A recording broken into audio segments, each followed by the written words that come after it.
Hey, Nikki. Hey, Selena. Hey, y'all, and welcome to this week's Extra Sugar. In Designing Women Season 7, Episode 20, The Lying Game, we get a pretty deep cut reference when Carlene's new boyfriend, Eric, brings Julia a book about Southern suffragists. And so, in mapping out the season, you and I both decided this was one worth taking a closer look at. So, today, that's what we're going to do. We're going to take a closer look at Southern suffragists. And just to give you an idea of where we're headed, the first thing I want to do is give a little primer and backgrounder on the women's suffragist movement. I don't think most of us are tearing into that history every single day. And to make sure we're all on the same, we're starting from the same playing deck of cards here. When I say women's suffrage, I'm referring to a woman's right to vote. A suffragist was someone participating in the movement. A suffragette, technically the same thing, but for the record, that was actually used as a pejorative. So I tried to take that out of this segment so that we were using the not kick you in the knee reference. Thanks for and that. then yeah and then we'll unpack the South's role and what was happening here, and we'll wrap up by taking a closer look at some Southern suffragists that I found both interesting and something that I thought would be worth sharing and rounding out our extra sugar today. Sound okay? That sounds good. So the word suffragette is the less preferred word. Yeah. And I think in researching for this segment, that's honestly the first time I remember hearing that or reading that. It's possible I knew that when I was 9. I just didn't remember that. So is it because it's like the feminized version? So it's sort of like, what's the word? Like, oh, you cute little suffragette. Diminutive. Yeah. Like belittling. Yeah. It kind of read that way to me. Mm-hmm. Okay. So I think also it's challenging for any of us to understand what life was like for women in the late 19th and early 20th centuries. What I did is I pulled some context from the Declaration of Sentiments to help frame things up a bit. This was the foundational document for women's rights drafted in Seneca Falls, New York at the first Women's Rights Convention in July 1848. It was purposely written with the same framework as the Declaration of Independence, but specifically, in this case, enumerating the areas of life where women were treated unjustly. So it started off by reading that the history of mankind is a history of repeated injuries and usurpations on the part of man toward woman, having in direct object the establishment of an absolute tyranny over her. To prove this, let facts be submitted to a candid world. And then it went into specifics, and it also reminded me that we really can't write today. Yeah, we sure can't. They knew their way around a pen and a piece of paper back in the day. It's so flowery and beautiful. And I'm like, this is crap. Bite me. That would be how I start mine. That's not true. Sometimes you add adjectives. So this is a steaming pile of crap. Please bite me hard. It's a steaming pile of crap that is burning my long and lustrous nose hairs. And you can bite me with your unstraightened teeth. That's pretty nice. All right. So here's the different ones that they called out. So married women were legally dead in the eyes of the law. Women were not allowed to vote. Women had to submit to laws when they had no voice in their formation. Married women had no property rights. Husbands had legal power over and responsibility for their wives to the extent that they could imprison or beat them with impunity. Divorce and child custody laws favored men, giving no rights to women. Women had to pay property taxes, although they had no representation in the levying of these taxes. Most occupations were closed to women, and when women did work, they were paid only a fraction of what men earned. Women were not allowed to enter professions such as medicine or law. Women had no means to gain an education since no college or university would accept women students. And with only a few exceptions, women were not allowed to participate in the affairs of the church. Women were robbed of their self-confidence and self-respect and were made totally dependent on men. Does that paint a picture? A very vivid picture, in fact. Sorry, like we said in the episode earlier this week, it's going to be a real upper. So after that, we get a handful of different, and by that, I mean the Declaration of Sentiments. We get a handful of different suffrage groups that I'm going to try and distill as much as I can. So the first group, the American Equal Rights Association, or the AERA, springs up in 1866. I want to say that's almost 20 years later. These are former abolitionists. Their aim is suffrage for all, regardless of race or sex. And then shortly after, the 14th and 15th Amendments are ratified. Just as a reminder, in 1868, the 14th Amendment is that all persons born in the U.S. were citizens and received due process. So this is specifically aiming at slavery. And then also in 1870, Black men were given the right to vote. So neither one of these protected women's rights. And so very angered by this, the two most famous AERA members, you've probably heard of them, Katie Stanton and Susan B. Anthony, split and started the National Women's Suffrage Association, or the NWSA. Their goal was to get the vote with a constitutional amendment, as well as things like unionization for women and marital rights. The long story, much shorter, is that by 1890, the predominant group in the movement was the National American Women's Suffrage Association, or the NAWSA. Don't worry, there will not be a test at the end. But I just think it's helpful that we see kind of like where things started and where we are headed as we make our way into the South. I'm super glad you didn't ask me, like pop quiz me on the amendments, because those get dicey for me. And I think I would have gotten Susan B. Anthony, but Katie Stanton, I know the name when you say it. I don't think I could have come up with that. So thanks for that. Well, and technically her name's Elizabeth Katie Stanton, but I think I normally see it just as Katie Stanton. So we have to give each other the grace to learn and remember what we learned in fourth grade. We've learned it. I think we need to relearn a time or two. Why?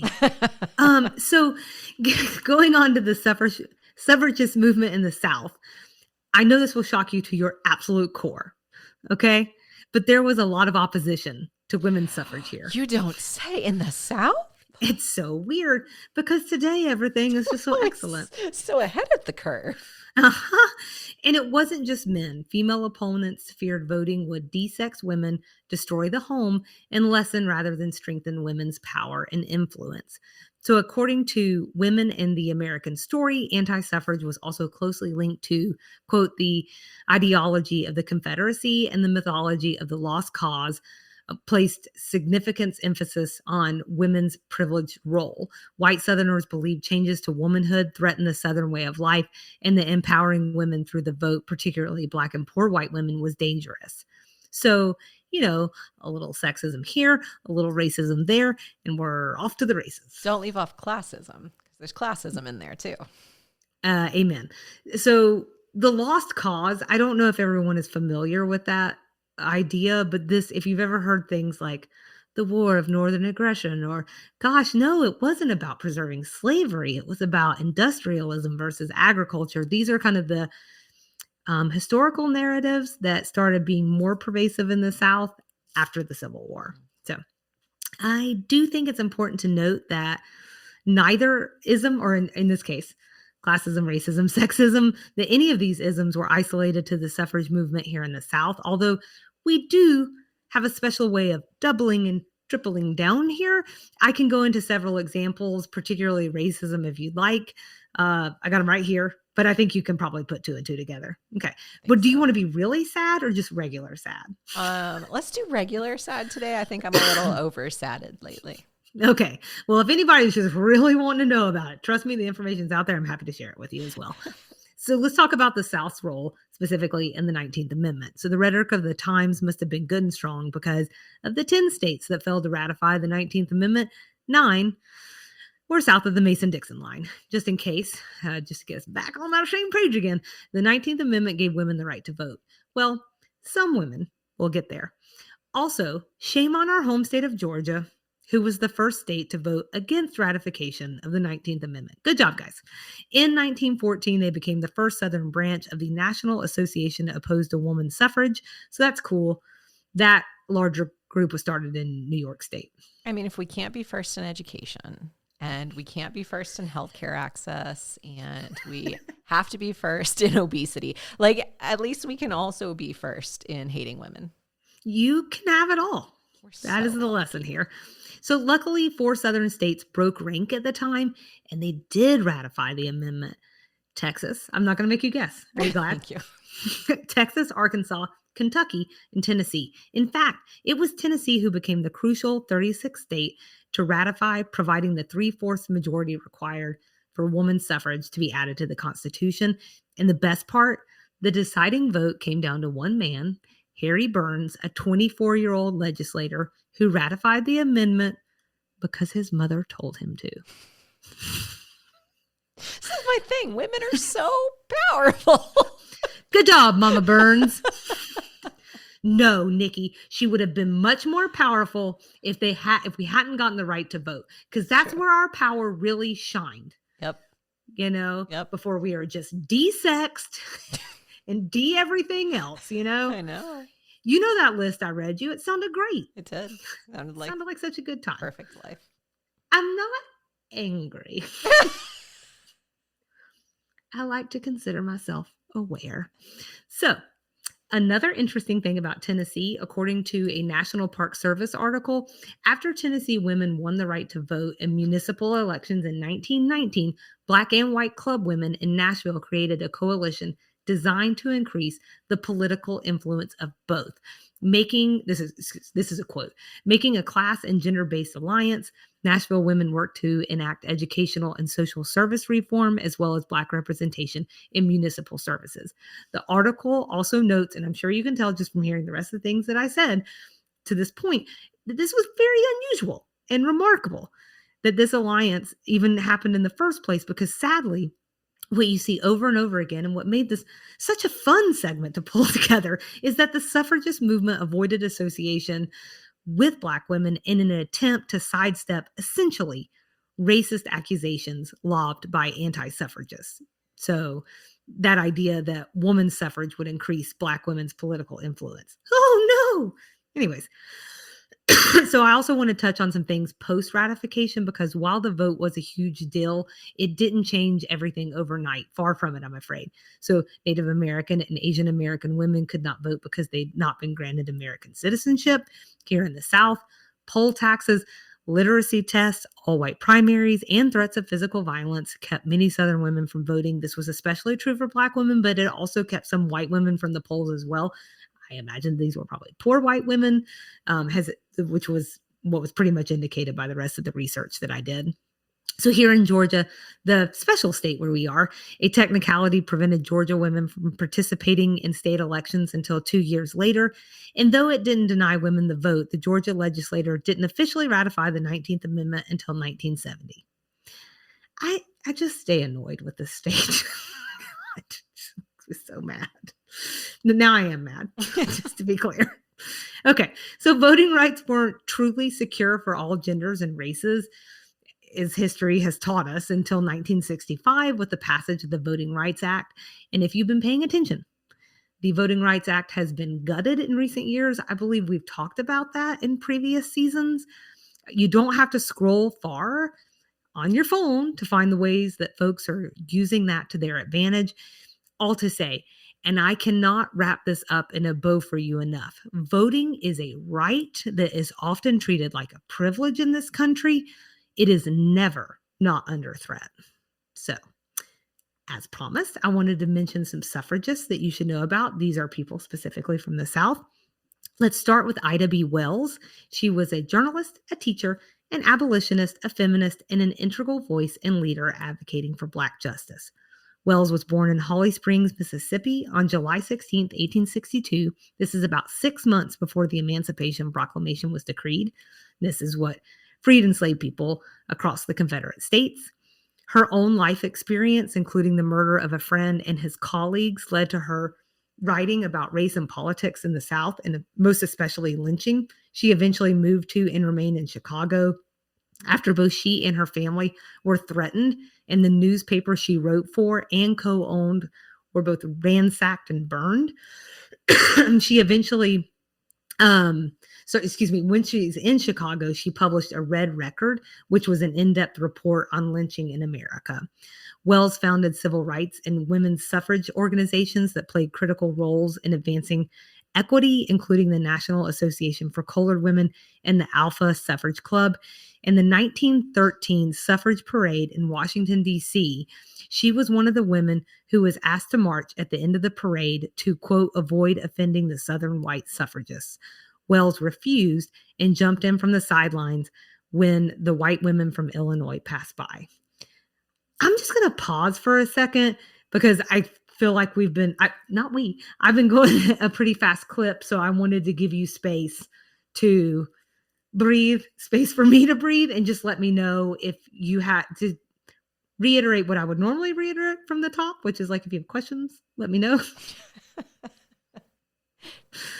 No question. It's pretty clear. It's just so crazy. Like you said earlier, because you wanted to do this segment in part because we don't spend a lot of time with our history books and revisiting things like the women's suffrage movement.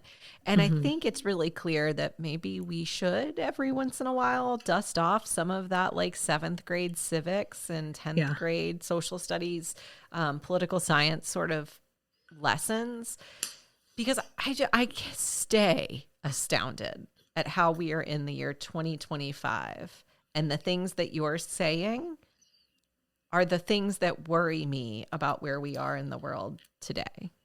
Yeah. And also it's so inspiring too, though, because in the 1840s, a group of women got together and said, man, are we really tired of being told what to do? Man, are we really tired of being dehumanized? And so are we just due for like the 200th anniversary of some of that stuff? It feels like maybe it's time. I'm here for it. That's all I'm saying. You can just sign me right on up. So crazy. I know. It's really something. And I will say too, just to pause real quick before we go on to our last two suffragists. It's always disheartening, I think, when we're doing this podcast, because part of the reason that it's harder to speak to the 1800s, to be honest, and into the early 1900s.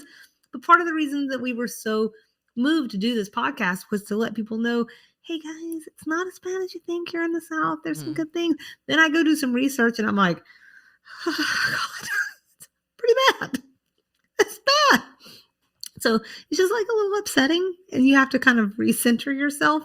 And that's why I also wanted to pull out these people who were part of the movement that did such meaningful things, so that maybe we could feel a little bit better about, even though there was such nefarious things going on, that there was such strength to push back on things that just didn't make sense and they weren't right. So Mary Church Terrell is the next person that I wanted to talk about. Now, she was an educator, an author, a social activist, and she was born to formerly enslaved parents on September 23rd, 1863 in Tennessee.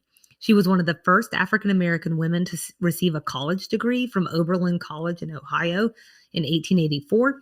Then she received her master's degree in education as well and married Robert Herberton Terrell, and this is DC's first Black municipal judge. In addition to teaching, Terrell became active in the women's rights movement, and she was the founder and first president of the National Association of Colored Women in 1896. And their motto, which I really like, is lifting as we climb. And her savvy use of boycotts, picketing, and strategic use of the legal system helped put an end to segregated eating places in D.C. In 1953, the court would rule these discriminatory practices unconstitutional. And I do think saying 1953 is very important when she was born in the 1800s. Yeah. So a little bit of a lax timeline there.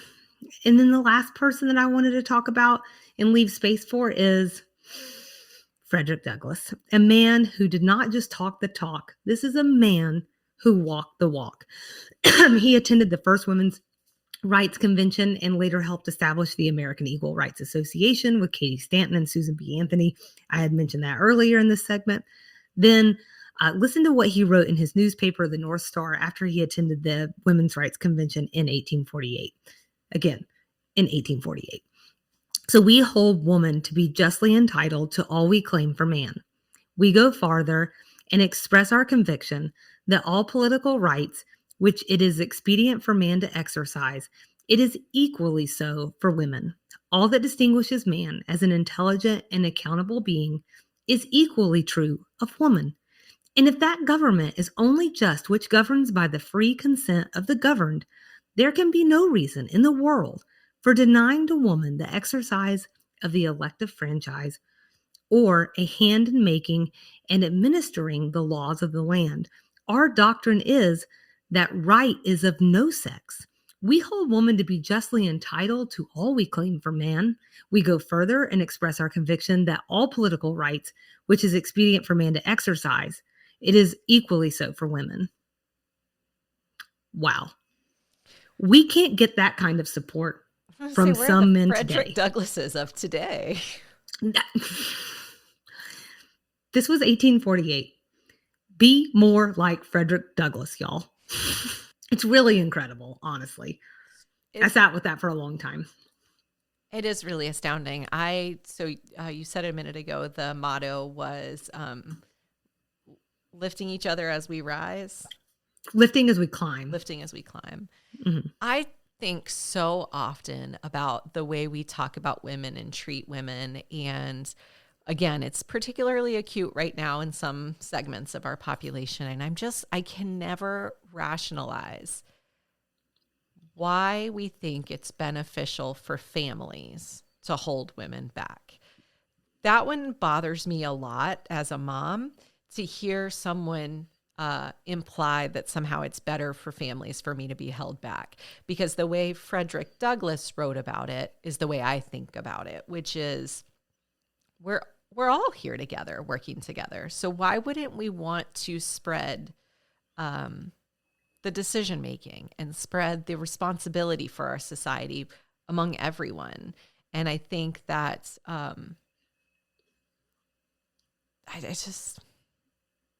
I can't understand the other side of it. And no matter how many times I try to squish my brain to understand it, it doesn't make sense to me. Yeah, I mean, so I would never claim to be an expert in feminism, but I know a thing or two, and I think that if you look back in its history specifically, when you see those different waves fell apart, it's because we sort of missed that. First of all, we let ourselves collapse over wedge issues, but also somehow some people involved in the movement, some people involved in a lot of different movements, they forget to turn around and grab the person behind them. And so that's something I think about a lot.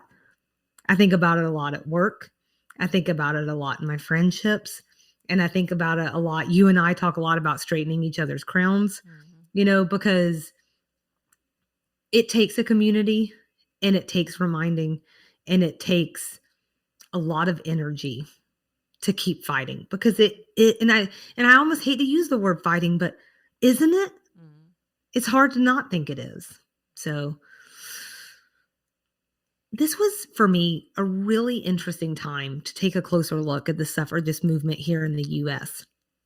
I'm not going to sit here and act like things haven't gotten better over the entire 249-year stretch, but it's also not lost on me, while looking back at the story of how women fought to have their voices heard. I sit here today and I watch as women fight hard still to have their voices heard. I'd like to drop some dates on you. So in 1900, women gained property and wage rights. In 1910, women could wear pants. In 1920, as we discussed today, white women could vote. In 1924, Native American women became citizens in their own country. In 1963, women gained equal pay rights. Sure. In 1965, Black women could vote. In 1969, women were allowed to initiate divorce from their husbands. In 1972, women could get birth control without a man. In 1974, women could buy a home, get a credit card without a man. Now we're in our lifespan. 1988, women could own their own business without a man. In 1993, women gained legal protection against marital rape. In 2015, women can marry one another. And in 2022, Roe v. Wade is struck down, effectively ending many women's access to abortion, but honestly, also other sexual health services, including things like condoms, birth control, and STI testing. There was some really brave, incredible, strong women who fought a long time ago for our right to vote. Not for the fun of it, but to make sure that we are heard and to have our unique set of needs met. And so today and always, I urge you to please not be apathetic. It's not for me, it's for you. Read and listen and discern. We don't have to agree on the issues, but I beg you to vote. And when you do, please know what you're signing up for, what you might be signing us all up for. Not voting hurts women everywhere. Saying you're not political, I'm sorry, but that is a little bit of a cop out. You don't have to canvass a neighborhood during an election. You don't have to run for office yourself. And you certainly don't have to read every news article and watch every talking head and flip out over every single issue. Protect yourself by all means, but you might want to also consider knowing what's happening around you. What are our lawmakers and leaders doing, and what are they suggesting for us and on our behalf? What might they be calling for in our name or in the name of our safety? So, if you're not familiar with the Defending Women executive order that was released on January 20th, you probably should be. The full name of that executive order is Defending Women from Gender Ideology, Extremism, and Restoring Biological Truth to the Federal Government. First, huh? And second, if something has to be 14 words long for you to wrap up a document, you probably should be a little questioning of it in the first place.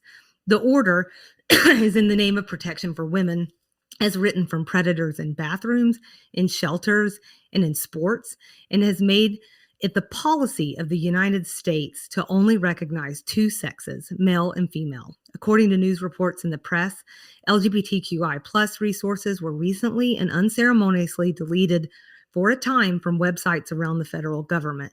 Again, in the name of women's defense. But in actuality, if not rescinded, several organizations have stepped forward to say that this move would eradicate trans people from civic and public life with the stroke of a key.